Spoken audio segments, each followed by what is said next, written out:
This podcast is sponsored by Talkspace. Last year, I went through many different life changes. I needed to take a pause and examine how I was feeling in the inside to better show up for the ones who need me to be my best version of myself. When you're navigating life's changes, Talkspace can help. Talkspace is the #1 rated online therapy, bringing you professional support from licensed therapists and psychiatry providers that you can access anytime, anywhere. Living a busy life, navigating a long-distance relationship, becoming a first-step father, Talkspace made all of those journeys possible. I could speak with my therapist in the office. I could speak with my therapist in the comfort of my home. I was never alone. Talkspace works with most major insurers, and most insured members have a $0 copay. No insurance, no problem. Now get $80 off your first month with promo code SPACE80 when you go to Talkspace.com. Match with a licensed therapist today at Talkspace.com. Save $80 with code SPACE80 at Talkspace.com. You have big dreams of losing weight and creating a healthy, joyful life. But you find yourself craving sugar, caught up in what the scale says, and diet hopping. Dieting is the old way of losing weight. And the good news is I'm going to give you a new way of eating so you can ditch diets for good and build a healthy relationship with real food. My name is Megan Olson, certified nutrition practitioner, creator of Skinny Fitalicious, and your host of the Dish on Diets show.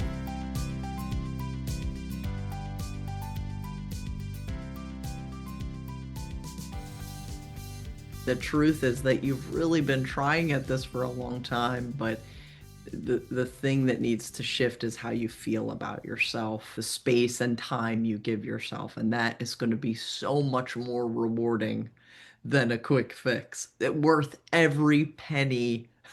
You know me, I keep signing up again and again because I'm like, I need, the therapy of this. Hello, friends. Today, my client Maria is on the podcast. Maria and I started working together over a year ago. She came to me after decades of dieting and dieting and dieting. She had PCOS and needed to lose weight, and she did end up losing 20 pounds. But she talks about how, her issue really wasn't dieting. She knew how to diet, but she didn't know how to maintain.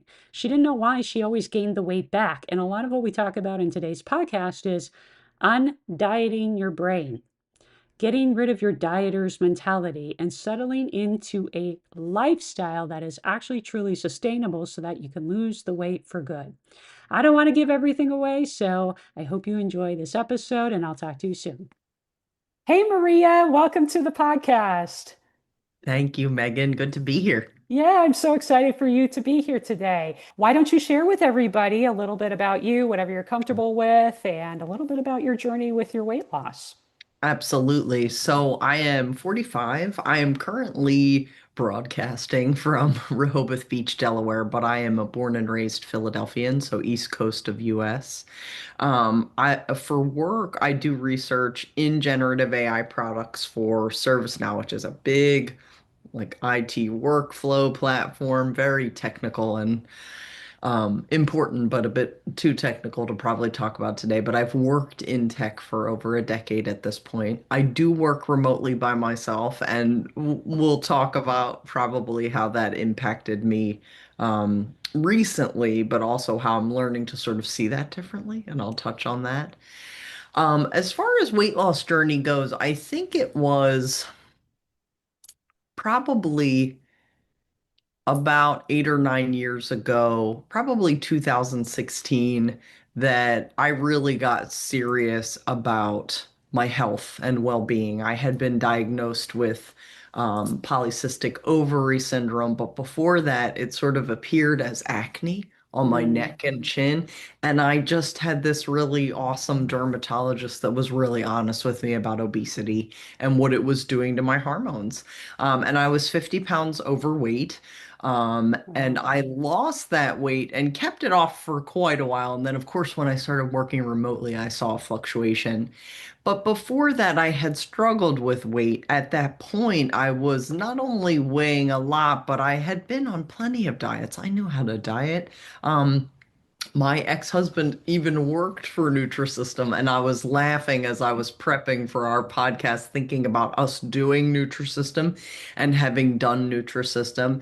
And I always was able to lose a little bit of weight, but then of course it would come back. And then in the big sort of weight loss that I experienced, which was mostly lifestyle change, I just became an exerciser, not just somebody who like did P90X for a little while, but somebody who really just exercise became sort of something I really loved and embraced in 2016. But I really have dieted and dealt with weight issues probably since I was about 25. I do have people in my life who it happened when they were a kid.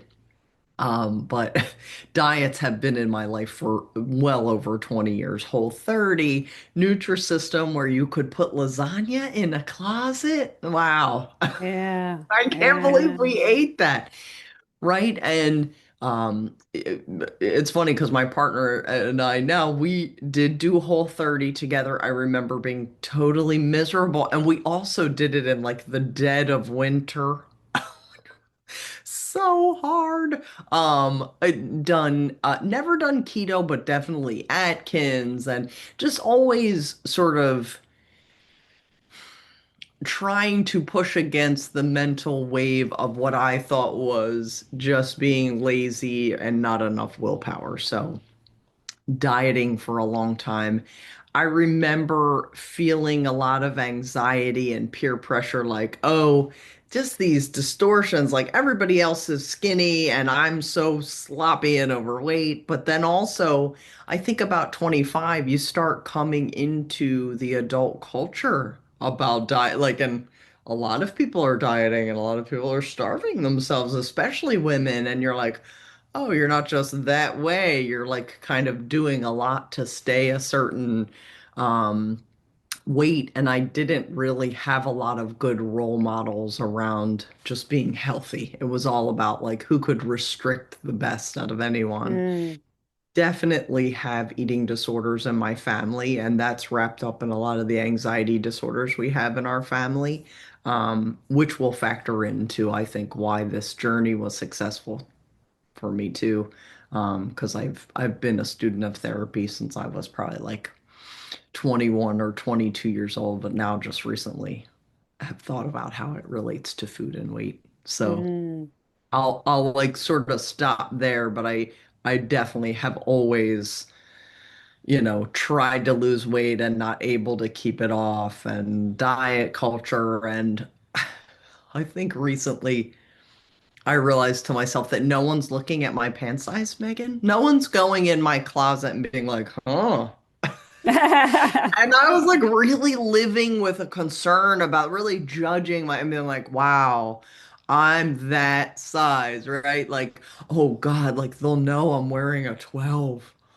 Yeah, it's double digit, right? And it's like, who are these people? Where do we get these ideas from, right? And I do have some sense, but I definitely have been feeling that for probably about the past 20 years and dealing with that. Yeah. Do you think you realized when you were doing all those diets that they weren't really sustainable? Like you mentioned, the lasagna with Nutrisystem being in the closet. No, it was like if we were if we were good people. Well, so there's a lot of conflicting thinking. It was like, okay, if we can get through this, right? So Hmm. like a miserable tolerance for a while, not long-term planning, right? Like, okay, what do you do when you can, like not even thinking, what do we do when we can't eat like this anymore? Like kind of biding time until you could again. So not even really from an energetic level thinking about what it scientifically would do to you if you went back to eating a lot, but also just thinking so much shame around being like, oh, I gotta do Nutrisystem or right. And then having, family members. I have a lot of female family members who are very thin and have eating disorders, and then not even realizing that those very thin people were like super promoting diets too. So like even though they were thin, they still had the mindset of restriction and stuff. So not even like putting all the pieces together yet. Hmm. Yeah. Yeah.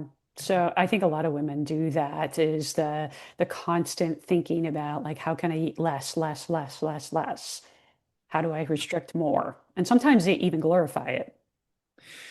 Exactly. I think, and you and I long talk about it as sort of being raised, at least for me, in this really schizophrenic culture of being Italian American, and there's all this abundance and food thrown at you.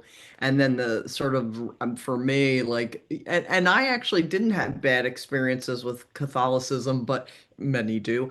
The subconscious, like, repressive, I'm naturally bad, I'll naturally go back to eating too much, like I'm just a slob, I can't be trusted, like a lot of lack of self-trust, Hmm. right? And then also that martyrdom of like, I only ate blah calories today or whatever. And also, I think, and it's funny, I didn't even think about this today.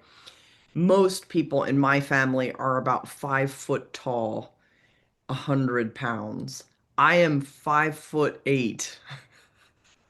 So for me to be anywhere near that, I would look terrible. Hmm. Right. Right? Like currently, and I know you don't ask to share this, but I'm happy to.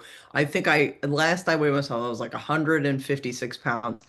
It's funny, I came home and there was like a response like, "Oh, you're so thin," and I had to kind of like let that breeze blow by me too, because even evaluating thinness or right is like they're hyper aware of it. But I do think these familial influences are really big, Hmm. right? Like we need to be restricted and good and right and religion I see very direct parallels. And then of course the schizophrenia of it's not even schizophrenia. You see it in the restrictive culture. Now that it's Christmas, we're going to eat like animals, right? Because, right, like it's like we've done all this restriction, like even the Lent idea, right? Like Hmm. we're not going to eat candy for all these weeks. We're going to eat a ton of candy, right? It just feeds this, like, it doesn't feed long-term health and it just feeds the snapback, right? It just feeds you rebelling and seeing food as this like immature reward, right? Hmm. When do you think in your journey you realized Yeah. that that didn't work anymore? Yeah. So, and this is where I'm okay with you including all of this, but two things happened. One was I was super constipated and uncomfortable from probably dieting too much or yo-yoing a bit too much. And it was only about 2 years ago, I had done a Y program where, I wasn't even as restrictive as the other ladies were. They put the other ladies on like a 1,200 calorie a day diet, and I was like, that will never work for me. But I think I was doing 1,500.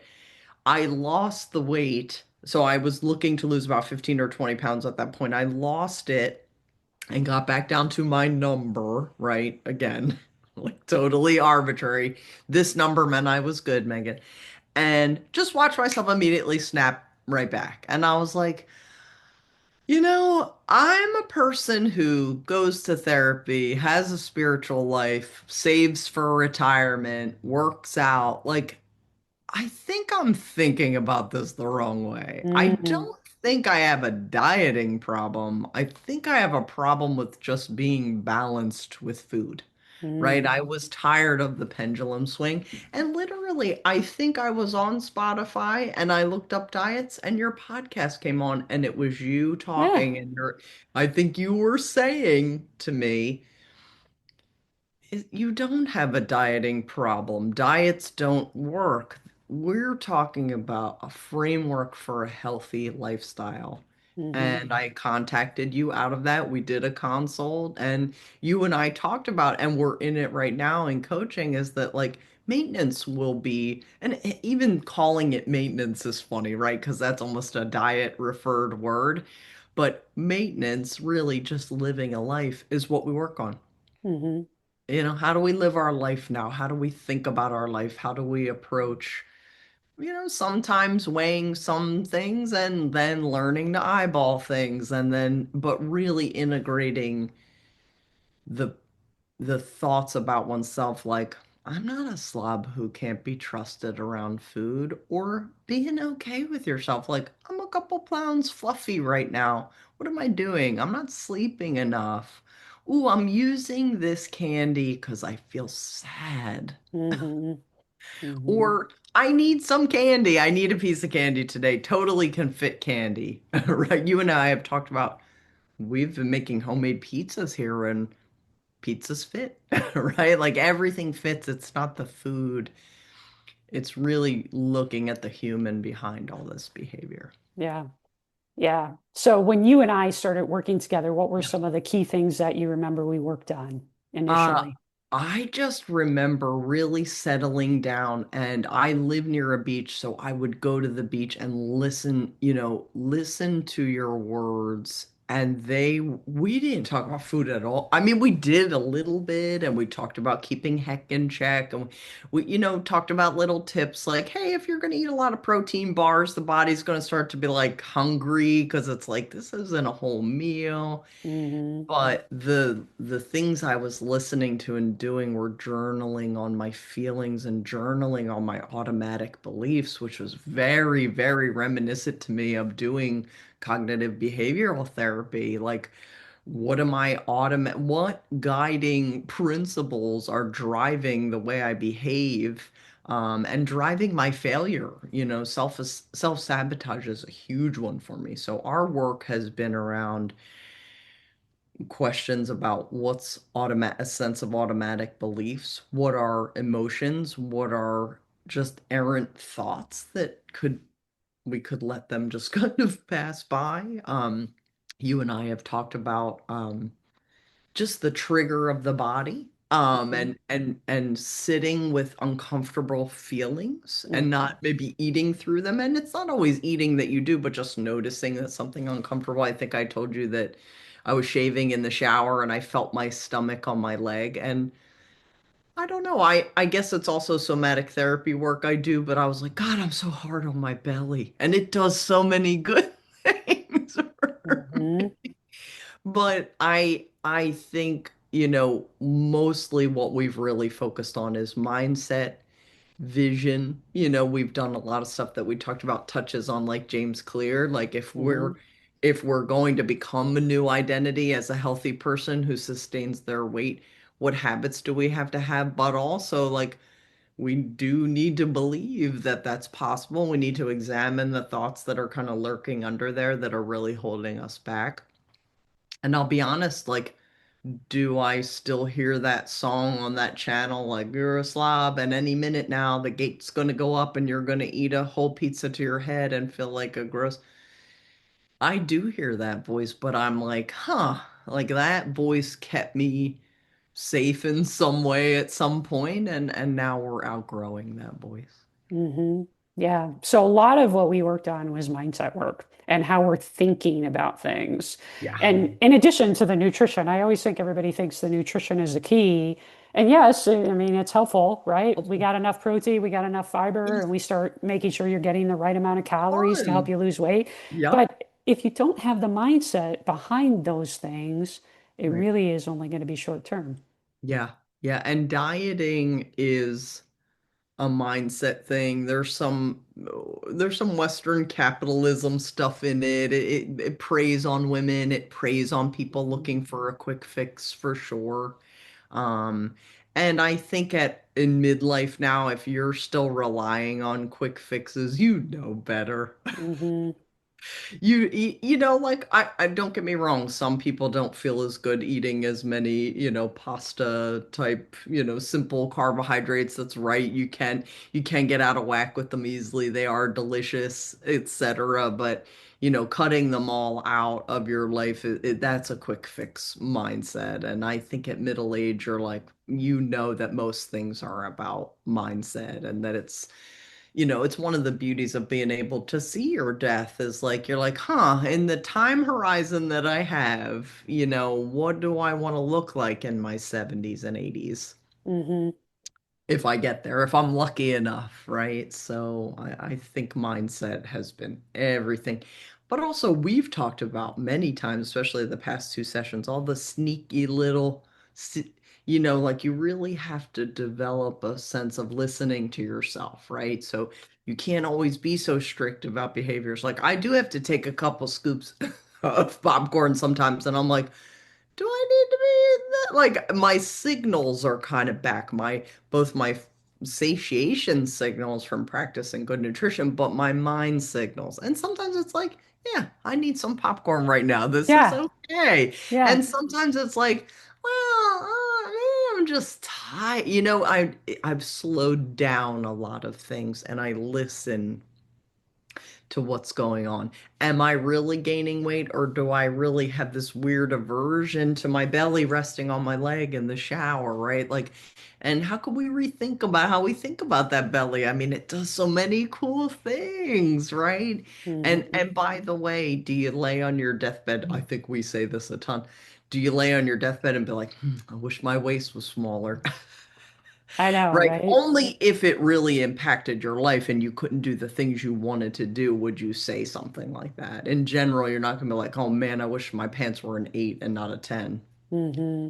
I don't think you're going to do I was actually watching a video of a woman the other day saying that she was taking care of her mom in a nursing home, and her mom is in her 90s, and she was bathing her mom, and her mom was saying how her stomach was so fat. And I she's like, my heard mom was real thin, and I just couldn't believe my mom at 90 years old was still obsessing about how her body looks. body looks. And I think, of course, Megan, and I think a lot of people are ready for this in our world because we know constantly filling ourselves with food and objects and whatever is not necessarily fulfilling.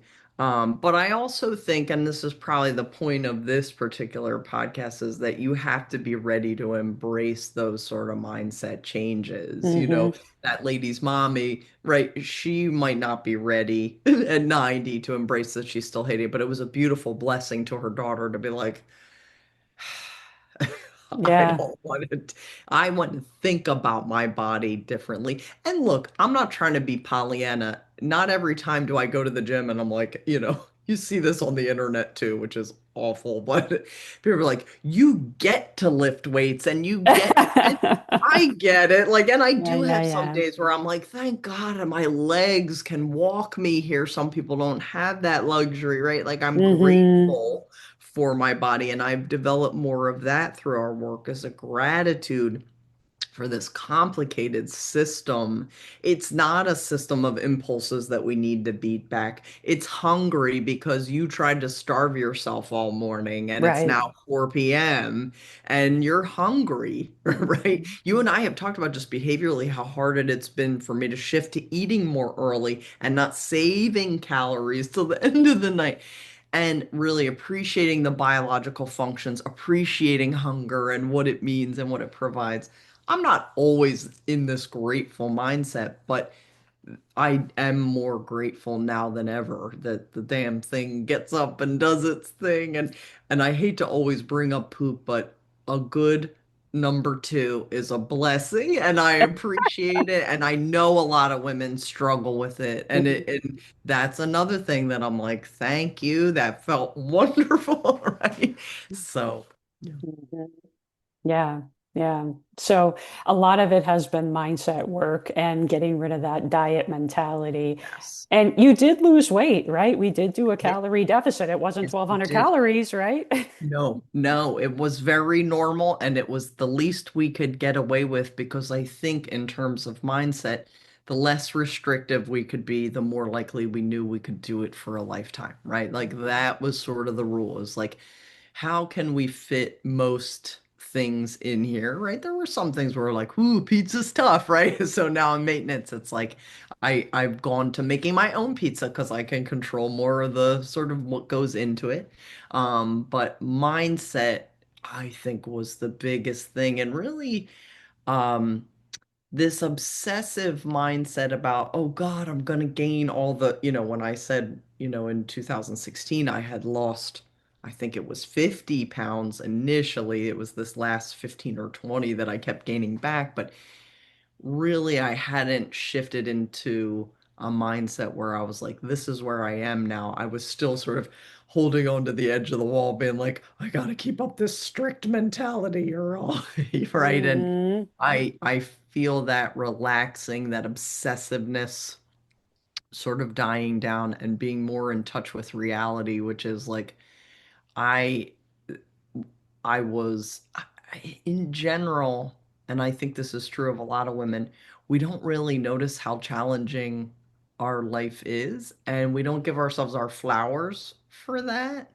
It's always like, oh, I should be fine. I should be skinny. I shouldn't be struggling with stress. And what we do then is because we don't give ourselves our flowers, we go to eating too much chocolate at night or scrolling on the couch Hmm. instead of getting up because you're feeling so shitty about yourself. Yeah.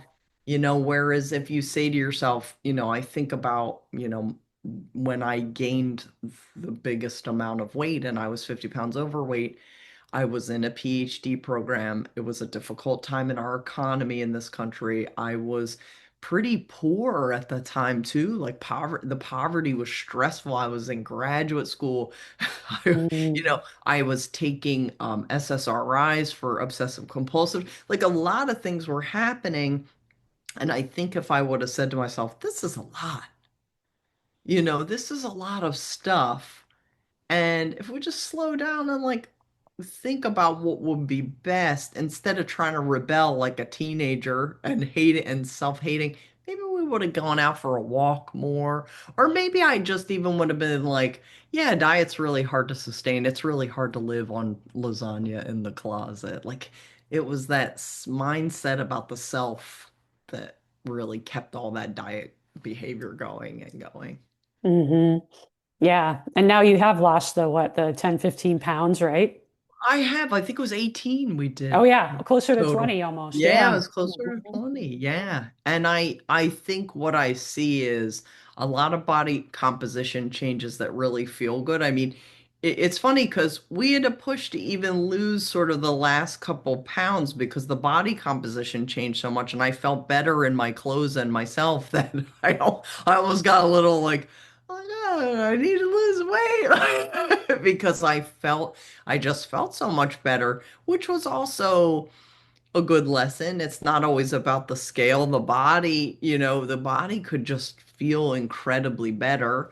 Um, I think the biggest change, though, has been the walking and the moving. I mean, I've struggled to keep the past, 18 or 10 to 18 pounds off because, and again, I didn't give myself my flowers. I was saying to myself, oh, you sloppy person, here you go. You're backsliding into being fat again. Excuse the harsh expression. When really, I didn't stop and say, huh, my life changed drastically. I don't go to an office anymore. Mm. I don't see people. I don't move around.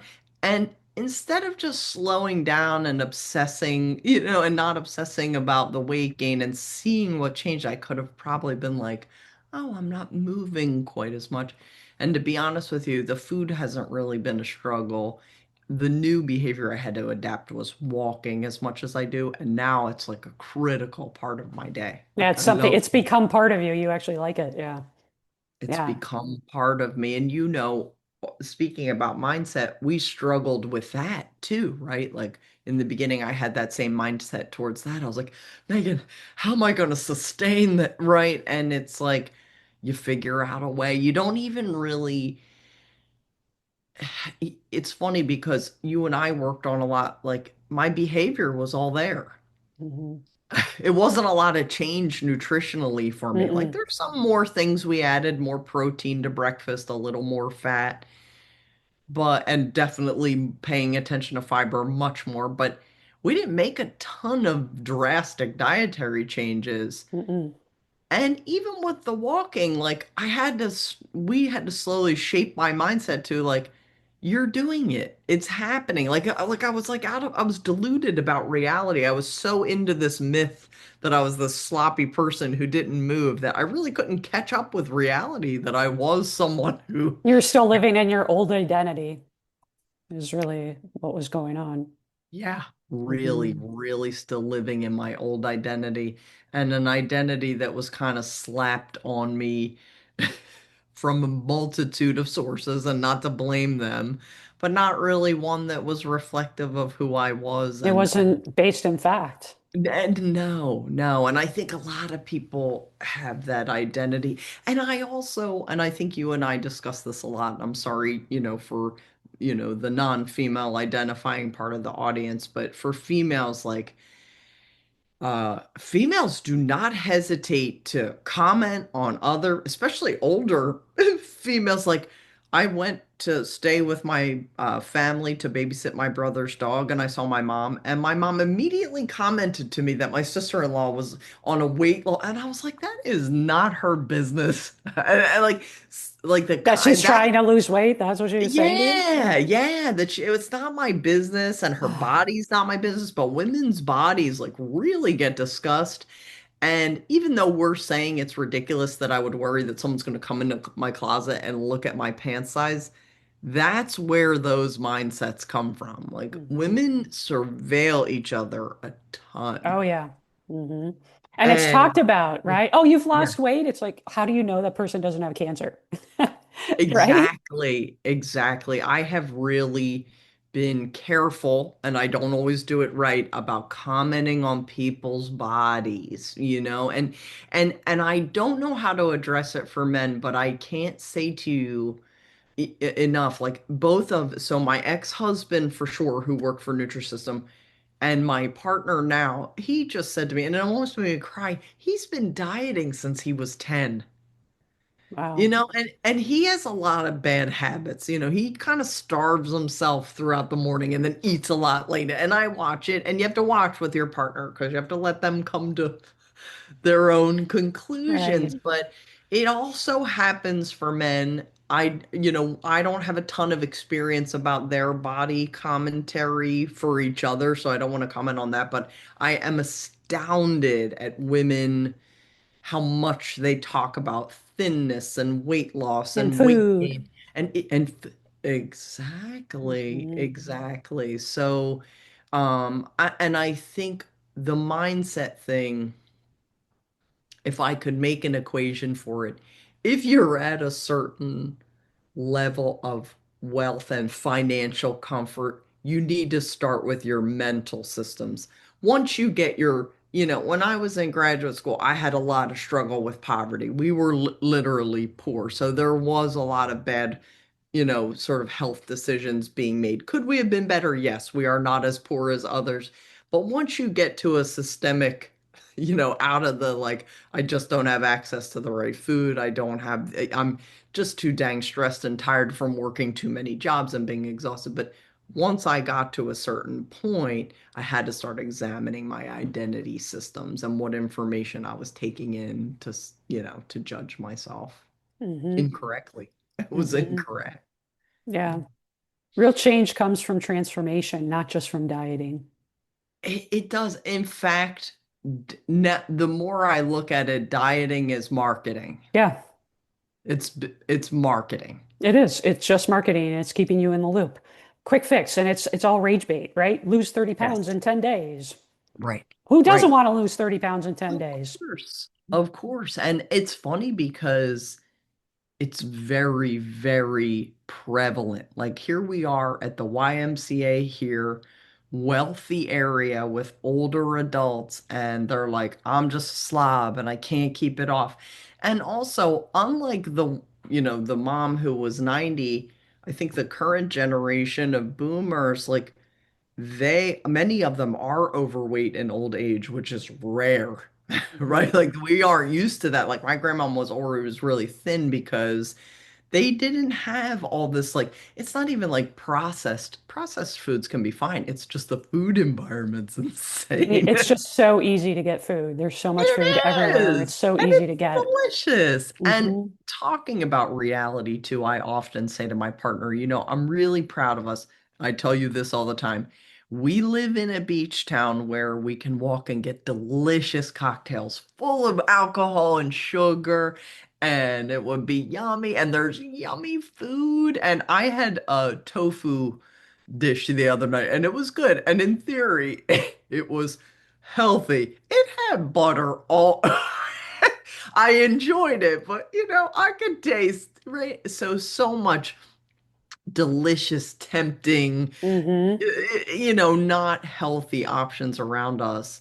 And we picked, I was doing my budget the other day and I spend the most. I belong to two gyms, right? Like, and my steps are high. And I'm not saying you need to belong to two gyms, but that's where the gap between catching up to the behavior and the reality of the identity really comes in. So I'm really, really vocal to him and myself about like, look what we picked to do, whereas it could have been really easy not to, Hmm. you know? And my friends who see me, it's tough because people say to me, "Oh, I know you go to boxing. I know you weight train. I know you eat well.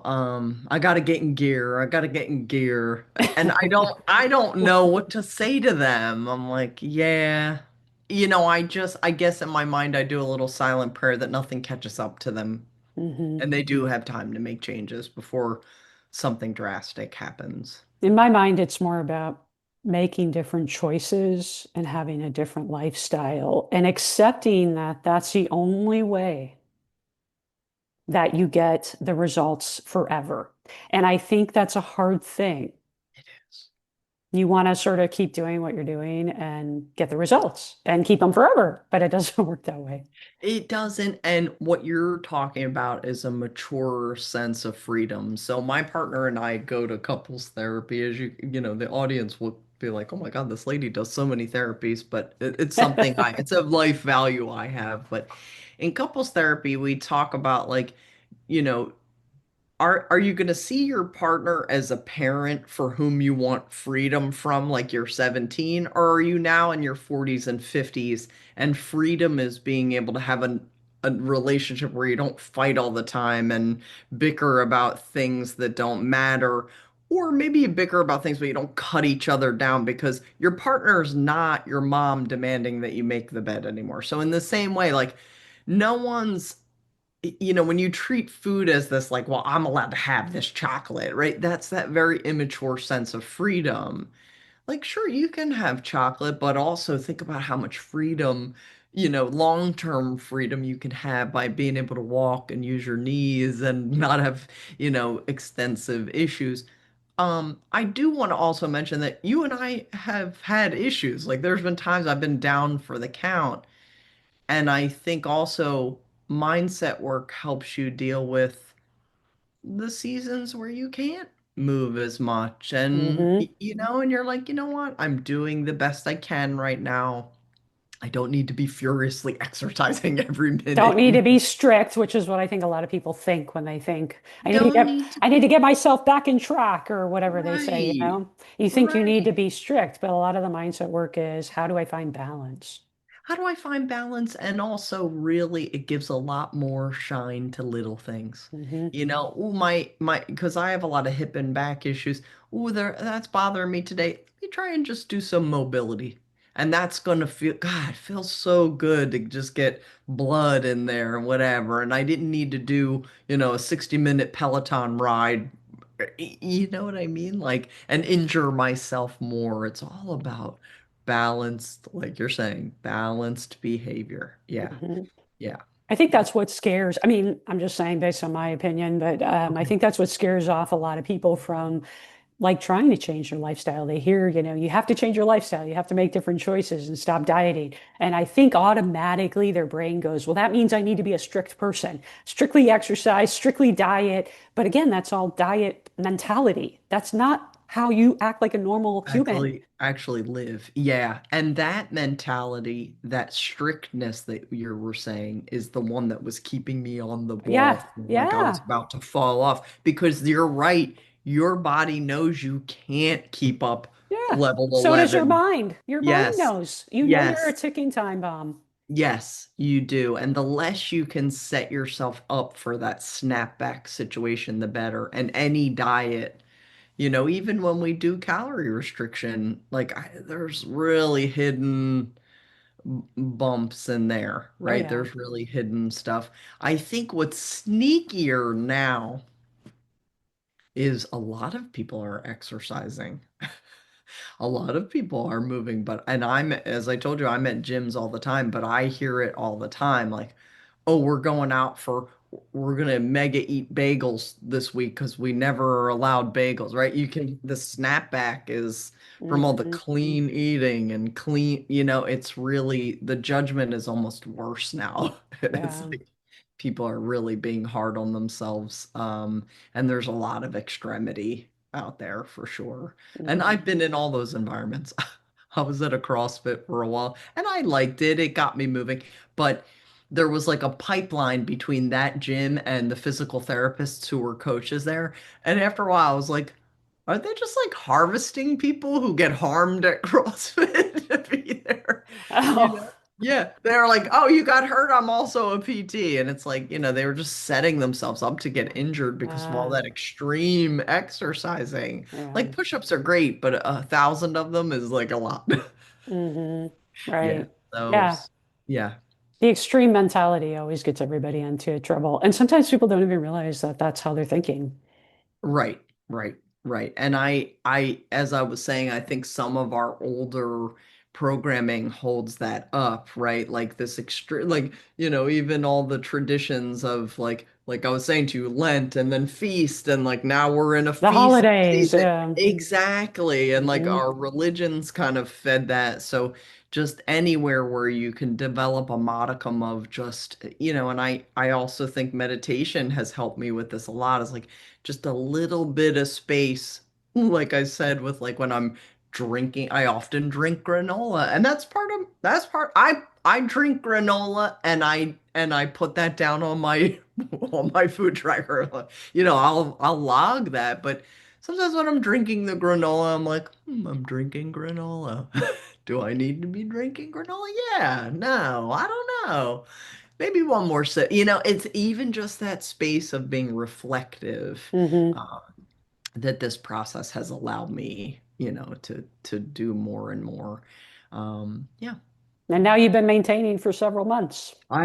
We have since July, and I have been doing great. And I have to say, like, I just feel so much better in my body. And it's been really great, but also it's been critical in me seeing myself as the person I am actually. And not that we're a sum of all our behaviors. In that case, I would be a shitty person. I've done a lot of bad things in my life and been a jerk, but really getting closer to the reflection of who I actually am instead of letting these systems tell me who. Hmm. Hmm. Yeah, you've done a great job of maintaining. And maintenance kind of comes with some different mindset work, right? Fears around, oh, I ate this, or I did this, or what if I'm not actually tracking everything? What if I'm gaining weight back, right? So it kind of comes back with a different set of thinking that we have to work through. Yeah, and we've been experimenting with, not logging certain things Hmm. and logging certain things. I've actually done more to like log when I do the random granola drink than like sometimes I'm like, I don't need to log that thing I just ate. I know about what I get, like really getting more comfortable with my internal systems and my Right. body sort of signaling to me like you're full. I think poor Matt, my partner, is like a part of this podcast now, but he overate a bunch of lovely noodles, which let me tell you, any normal human being would have overeaten. Um, it was Don Don noodles. They were in butter. They had pork. It looked lovely. And I had a similar dish and just ate what I needed. And I wasn't feeling self-righteous. I was like, ugh, I'm full. That was it, right? And really, my mindset about me being someone who honors the signals in my body and knows naturally how to take care of myself and doesn't need to be restrictive because I'm a slob or I'll naturally go back to being 200 pounds overweight or whatever, which by the way, I never was either. Like not speaking these extremities actually allows my body signals to engage themselves again. And I'm Right. You like, can hear your hunger much better. I can hear it much better and I hear my body better. Like I was snacking a little bit this morning, eating out of sync of time, and I was like, what's going on with me? And I was like, oh, I'm a little lightheaded because I kind of have a migraine coming.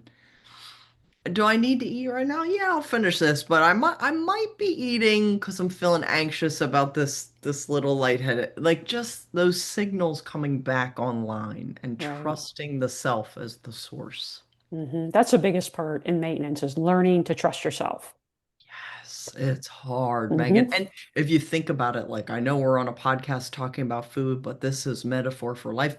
We talk about it. This is growing up for real. This is like you can grow, anyone can grow old, right? And I'm sure the woman who was in the bathtub is mature in other ways, but she grew old about her body. She didn't grow up. She didn't turn to her daughter in the tub and be like, I made it to 90. Like, I hope that's what you and I say to each other when we're in our Megan, we made it to our 90s. Holy shit. Yeah. Right. And I don't mean to be judgmental of her. I don't blame her. That's what the culture tells women about their body. Yeah. That's how you be a good woman, right? Hmm. But we're trying to be, really grown now. And that required changing a mindset. And I think food is a beautiful metaphor for that because you really need food. It's not like alcohol. It's not like other sources that you can get out of whack with. Your body really needs it. So you best learn how to grow up with it. Yeah. Hmm. Yeah. And there's so much freedom when you do that, I'd add. Oh my God, isn't it? Hmm.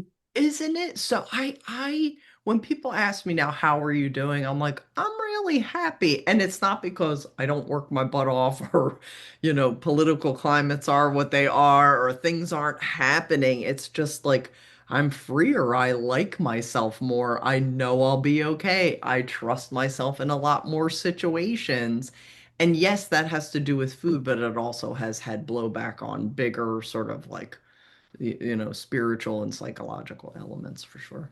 Yeah, definitely more freedom than people realize. They think that when you change your lifestyle, it's going to be this like strict exercisers, a strict eater around. I only eat healthy foods and I never get anything fun and I'm going to feel really left out and I'm going to miss out. And that's not what it is at all. And you really do get freedom. Yeah, you do. And it's interesting because there were some things when we were doing calorie restriction that I was resisting. Hmm. Like it's slippery, like measuring some of my food I was resisting. I remember being like, that's crazy a scale, or that's crazy to bring oatmeal in my luggage. Well, I do it now because it is freedom. I Hmm. will feel better. And my first job is not to punish my body, but to take care of it. So if there's oatmeal in my luggage, it means when I wake up in a strange place, I know I can have the comfort of a bowl of oatmeal and I can probably find Greek yogurt because that's one of the beautiful things about capitalism. There's Greek yogurt everywhere. Greek yogurt for all. But but like some things I really had to sit and be like, is this disordered or is this an easy thing that I can do that supports me, right? Like Hmm. that's why sort of the space and the maturity to sort of examine what you're doing and all the writing we did and thinking and envisioning is like I do this easily without over analyzing it or without, I know I could not have that one morning. And sometimes I say to myself, I need to not have this same breakfast this morning. I need to go have a bagel and eggs. It's time, right? Hmm. Let me loosen up. We're gonna loosen up a little bit because again, avoiding restriction is the thing. But my point about the oatmeal and weighing things on a scale, and I brought my scale with me last time I left home, was it's just easy. It wasn't a big thing. It was just supporting me. Yeah. I trust myself to know when things get too It's a restrictive. different way of looking at it. It's supporting me versus this is boxing me in and it's limiting You're me. right. Yeah, that's perfectly said. And that's the Yeah. difference that most people have to change that thought process around it's supporting me. It's not actually something that's boxing me in or I limiting was me. thinking of it as boxing in. Hmm. I was until recently, yeah. Yeah. Well, you've been on this journey now for what? We've been working together like a year or so A little over together. a year. Yep, Yeah. August of 24 we started. Yeah. So there's a lot of ladies listening to this podcast today, and you've been through a lot of the things that they've been through, doing all the diets for 20 years and the PCOS, and they're gaining and regaining. Oh So I yeah. guess what would your advice be to them? That, obviously working with you is an outlet to really examine the things that matter, which is the mindset. Um, but the mindset is critical. It's got to be addressed, right? And it's going to feel uncomfortable because you're going to be like, what is this woo-woo shit? Right? Like, Hmm. I need a diet plan, but if you really think back, if you really needed someone to tell you what to do and how to eat, all those diets would have worked. So look at the data of your life. If it had worked, it would have worked by now. Hmm. And really, there's so much joy to be had in shifting your mindset, right? It seems like it won't stick, but that's the thing that really will stick. And that's not restrictive. Like, I found that a lot of the work we've done, like, I've been like, oh, yeah, I gotta give myself a break here, right? Like, Hmm. you don't need to be harder on yourself. And I think working with you has really I mean, most of our conversations have been about that, where you've said to me, "Are you really not somebody who doesn't walk 10,000 steps a day?" And I'm like, "Oh no, I do." Like, yeah, like let's give you that. Like, are you really someone who struggles to diet? No, actually, I'm great at diets. They're just not working long term, right? Hmm. So, the truth shall set you free, but also the truth is not going to be hard to hear. You know what I mean? Is that you've really been trying at this for a long time, but the thing that needs to shift is how you feel about yourself, the space and time you give yourself, and that is going to be so much more rewarding than a quick fix. It worth every penny. You know me, I keep signing up again and again because I'm like, I need, the therapy of this. Another woman saying to me, like, look at how we're thinking about what is really happening. Like, it's all our stinky thinking, right, Megan? That's really not helping us to succeed. And even though that work seems harder, it's so much more rewarding. Yeah. Good Yeah. advice. Yeah. Yeah. Good. Well, Maria, it has been such a Oh, pleasure having you on same. today. I'm so ecstatic for all the thoughts that you shared and how vulnerable you were sharing everything in your life and all your family history and Matt and I'm sure And poop. you'll and poop. Yep, I'm sure. Yeah. So thank you for sharing. I'm sure it's going to be very valuable to other people who are listening and help other women who are out there struggling with what you struggled with for so long. So I appreciate you. I appreciate what you've done today, and I will talk to you soon. Thank you. Thank you. Appreciate you. Talk soon. Hey, if you enjoyed this podcast, you have to come check out my free weight loss class. It's the 5 steps to lasting weight loss, how hormones impact weight loss, and the truth about lasting weight loss without relying on willpower, workouts, or deprivation. Click the link in the show notes to watch that free class today. And if you are a woman over 35 with 20 to 50 or more pounds to lose, schedule a free weight loss breakthrough session with me after you watch that class. And let's talk about your 20 to 50 or more pound weight loss plan.